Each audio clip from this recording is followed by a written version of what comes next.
Hey, Storm, thank you so much for being here today. We're super excited to get to interview you. I would love if you could introduce yourself. Hello, I'm so happy to be here. I am Storm Young. I am from a small town in West Virginia, and I have published two books, The Pen Pal, a West Virginia mystery, and The Final Secret, a West Virginia mystery. And I've also been lucky enough to win a few awards from those books. That's so amazing. I would love if you could tell us what your books are about. So, my first book, The Pen Pal, a West Virginia mystery, it is based on a girl named Shiloh Ray, and she lived in Alaska, and she started suffering with postpartum depression. And she decided, hey, I'm going to reach out on a Facebook group and see if I can get matched with a pen pal. And she ended up getting matched with a girl named Penelope Young. And they ended up talking for a couple months. And from there, they ended up being the best of friends until one day Penelope ends up ghosting her. And from there, she decides that she's going to figure out what happened to her best friend. So she flies all the way from Alaska to West Virginia and actually finds out Penelope's a missing person. The second one is about a college student. Her name is Jessica, but she goes by Jess. And she ends up finding out that her grandfather is very ill. So she decides that she's going to take leave from college and go and see him. And during this time, she starts to uncover a whole bunch of family secrets while she's there visiting him. And it actually might lead her to a hidden treasure that will make her millions in the future. Love that. What inspired you to write your books? I have always wanted to be a writer. That is something I wanted to do since I was in high school and middle school. I actually had a teacher in middle school give us an assignment, and she said, I want you to write a comic book. And of course, I wrote a comic book about a girl named Storm and how she had all these like weird, crazy powers. And from there, I knew, hey, I'm going to write for the rest of my life. I just need to get a story. So my husband's actually in the military, and we did live in Alaska for a while. And I did put my own personal struggles with postpartum depression in my first book, but it didn't come to me till one night I actually had a dream about this girl, and she was just this missing person. And I'm like, okay, this is the start of something. uh, so I get that story idea, and I end up calling my grandmother. I said, hey, do you think I should write this book? I've been wanting to write a book forever. She said, yes, absolutely. I ended up writing that book in under a couple of months, getting it out into the public. And from there, one thing after another. And now I'm writing as much as I can. Amazing. When you were writing your books, who were you thinking of when it comes to who your books are for?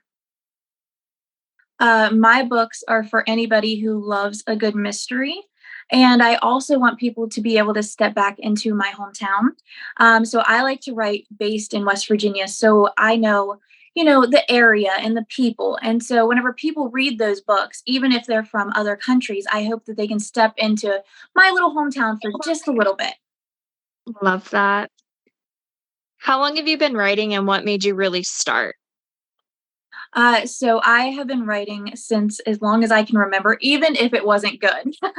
um, but I am in college now, and that's something that I'm also doing all the time. And I hope to be doing it for the rest of my life. Love that. What's your schedule like when you are writing a book? So it is pretty much inspiration based. So it all depends on whenever it hits me and whenever it doesn't. So I was actually working on a separate book whenever I finished The Final Secret. And I was like, okay. And I got about 6 chapters in, and then I had inspiration for the sequel of The Final Secret. And I ended up finishing that first draft in 10 days because I just kept writing and writing and so it all depends on whenever it hits me. And if I'm in a dry spell, sometimes it'll be a while before I write. But whenever I do write, I get it out pretty quick. Love that. That's amazing. What do you need in your writing space to help you stay focused? I absolutely love that question. So I have to be somebody who listens to like those writing sprints on YouTube. So if you pull up one of those writing sprints and like have the headphones on and That's whenever I get into my zone. And I also have to have a candle at the right side of my desk. It's very specific, but if I don't have the candle there, I won't write.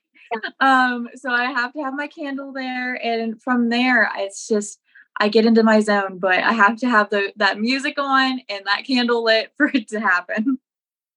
Love that. What is your favorite writing snack or drink? Ooh, I would have to say hot chocolate. And there's actually a whole chapter in my first book about my characters going and getting hot chocolate because of that. I love that. What type of books do you personally enjoy reading? I have to say, I, of course, love mystery books, but I also love a good fantasy and I love romance. I just started stepping in to some romance books and they're really good as well. I haven't really stepped into that realm until I got onto like book talk. And now I'm like, okay, I see it. I'm here for it. Love that. Are there any books or authors that inspired you to become a writer? Oh my goodness, I love the Nancy Drew books. That is something that I fell in love with as a kid, and from there, I was like, "Okay, she did the it's beautiful." Like, I love it so much, and so that is something that definitely inspired me. Love that. What type of books did you grow up reading? Did you have an all-time favorite? I, of course, grew up reading the Nancy Drew books, but I also read the Harry Potter books whenever I was very young. And I remember like closing the door and being like, nobody talk to me. I'm in my own little world. And I think being able to step into my own little world as a kid, and I think being able to do that really inspired me to do that for other people as well. Love that.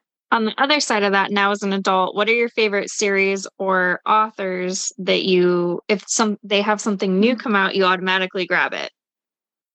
James Patterson, of course. I absolutely love his books. I've been reading a lot of Colleen Hoover lately, but I think everybody has. And then I started reading the series A Court of Thorns and Roses, and I hope that that series goes on forever. Love that. What would you tell someone just starting out with reading again? I would say ask somebody who is very close to you um, for a recommendation. Or I like to go to the library and ask the librarian what their favorite book is.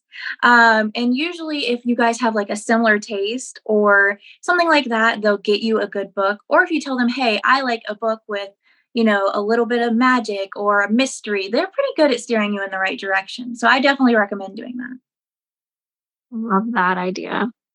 On the other side of that, what would you tell someone just starting to write their own book? I have to say, write the story that you want to write. I have seen so many people talking about writing to market lately, and that's something that I don't wrap around very well because I like to tell my own story and I think a lot of people should do that as well. I know writing to market can be very important if you want to get your book out there really fast, hit that target market, but that target market might not be there forever. But your book will be on market forever. So I want you to have a book that you are proud of. Write your story and you have to write. That's something that whenever I started writing my first book, I'm like, this is a long process, but it's very important that you do it so you can get that book out there. And even if you don't want to publish it and get it done just for your own satisfaction, that's fine too. You are a writer and your story is important. Amazing. Love that. What's one thing that people are generally surprised to find out about you? So I have to at least be a little bit biased on this. I think I have a very like sunshine personality. I like bright colors and everything. And then they read my stories and they're like, that's a little dark. Not a lot of dark, but a little bit. I went to an award ceremony and the girl was like, you're the mystery author? And I was wearing like a very flowery dress. I'm like, yeah, that's me. So I think it's pretty interesting to see my personality versus my books. Love that. Is there anything you would like to say or add? So I just want to say if anybody reads my first book and they are going through postpartum depression, that's something that I went through. I want everybody to know that it's okay to reach out. And I know that is something that hits a little hard whenever you read my book. I completely understand that. But I want to say that that isn't something that hits in my second book, if you guys want to steer away from that as well. Amazing. Where's the best place for readers to find your book? I know some readers love signed copies and the best place to connect with you. So you can find my books on Amazon. They have a Kindle version, paperback version, and the audio version. But if you want a signed copy, you can, of course, reach out to me. It does take a little while for them to get to me because Amazon is slow. But I will get those out as quickly as possible. And you can find me on Facebook, which is Storm Young Author. Or you can find me on Instagram, which is underscore Storm Young underscore. And both of those are verified. So I have the blue check. You can find me there. Amazing. Well, thank you so much for being here today. We're so grateful we got to interview you. We'll be sure to drop those links in the show notes so that everyone can find you. Thank you so much for having me. This was a wonderful time, and I am so excited I got to meet you.